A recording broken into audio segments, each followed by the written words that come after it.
2600 ఏళ్ల క్రితం ఈ తల్లి చరిత్ర అందరం కూడా ఒకసారి స్మరించుకోవాల్సిన అవసరం ఉంది. ఒకసారి ఆ చరిత్ర తెలిస్తే మనం కూడా త్యాగాలకు ఏ విధంగా విలువిస్తామో అర్థం అవుతుంది. ఇక్కడే మీరు చూస్తే 2600 సంవత్సరాల కంటే ముందు పెనుగొండ పాలకులు ఆర్య వయస్సులైన కుసుమ శ్రేష్ఠి కుసుమాంబ దంపతులకి పుట్టిన కుమార్తె వాసవి కన్యకా పరమేశ్వరి. ఆ తల్లిని చూస్తే భగవంతుడు ఆశీస్సులతో పుట్టినటువంటి తల్లి, కలియుగ దేవత, కన్యకా పరమేశ్వరి అని చెప్పి కూడా మీకు తెలియజేస్తున్నా. దేవుణ్ణి చూసినప్పుడు ఒక వరం ఇచ్చాడు. ఆ వరం ప్రకారమే ఆమె ఇక్కడ పుట్టింది. పుట్టడమే కాదు, గుణవంతురాలు, తెలివైనది, సమాజం పట్ల అత్యంత బాధ్యత కలిగినటువంటి వ్యక్తిగా పుట్టుకతోనే లక్షణాలతో పుట్టి ఆవిడ పెరిగే పరిస్థితికి వచ్చింది. అలాంటి ఆడబిడ్డ ఆ రోజుట్లోనే రాజమహేంద్రవరాన్ని పరిపాలించే విష్ణువర్ధుడని రాజు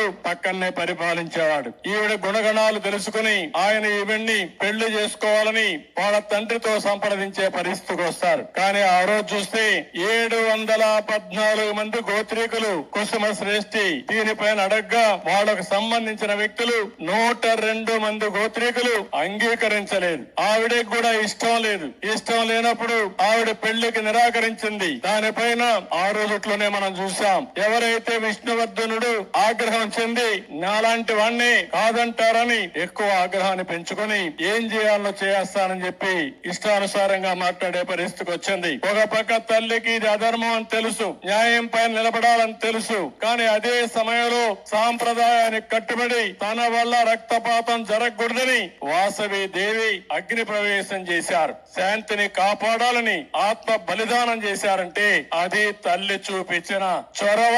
2600 సంవత్సరాల కంటే ముందు ఆవిడతో 102 మంది గోత్రీకులు కూడా ఆత్మార్పణ చేశారు. అంటే మనందరం గుర్తుపెట్టుకోవాల్సింది, ఆ రోజుట్లోనే యుద్ధాలు జరిగేటివి, రక్తపాతం చిందించేవాళ్లు. కానీ ఒకే నిర్ణయం చేసి నా వల్ల సమాజానికి ఎక్కడ కూడా హింస రాకూడదు, ఎవరికి కూడా ఇబ్బంది కలగకూడదని ఆ దేవి ఆ రోజు ఆత్మార్పణ చేసే పరిస్థితి వచ్చింది. ఆ తర్వాత మీరు చూస్తే మహిషాసుర మర్దిని ఆలయంలో అమ్మవారి రూపంలో వాసవి దేవి దర్శనమిస్తే అక్కడి నుంచి వాసవి కన్యకా పరమేశ్వర అమ్మవారి దేవాలయంగా అమ్మవారిని ఆర్యవసులు దేవతగా కొలిసే పరిస్థితికి వచ్చారు.